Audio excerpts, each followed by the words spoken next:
Kinder sollen nicht mehr nur Vater, Mutter, Kind spielen, weil es noch viele andere Arten von Liebe gibt. Und schwul darf kein Schimpfwort mehr sein. Das fordert Drag Queen Olivia Jones. Als kleiner Junge ist sie selbst durch die Hölle gegangen. Mobbing, Gewalt über Jahre.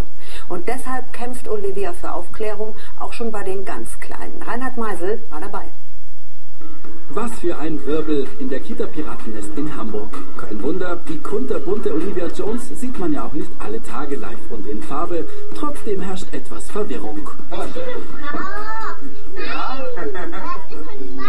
Ja, ich bin Mann. Verkleidet bin ich. Mädchen. Ja, aber manchmal verkleide ich mich auch als Junge, je nachdem wie ich lustig bin. Womit wir auch schon beim Thema wären, Olivia Jones kämpft für Toleranz mit einem Kinderbuch, das sie selbst geschrieben hat.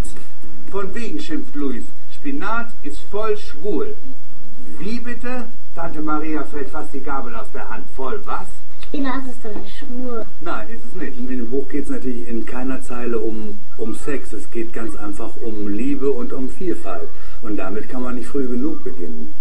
Ich hätte mir das gewünscht, dass es in meiner Schulzeit oder in meinem Kindergarten vielleicht mal thematisiert worden wäre, hätte ich mich nicht so alleine gefühlt in meiner Veranlagung. Alleine mit sich und der Welt war Olivia damals noch als kleiner Oliver.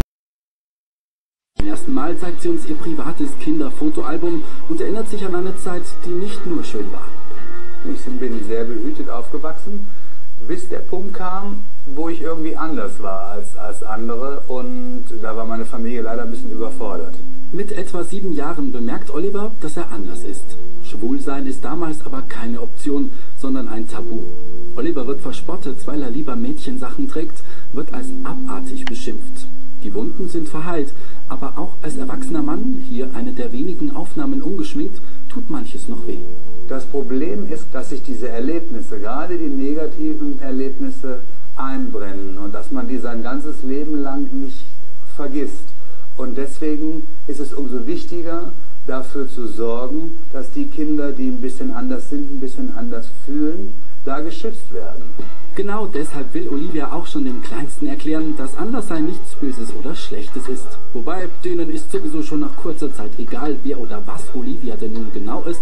Die Kinder mögen sie einfach. Diese Kinder werden sicherlich das Wort schwul nicht als Schimpfwort benutzen und auch andere Kinder, die vielleicht ein bisschen anders sind, nicht ausgrenzen, und darum geht's.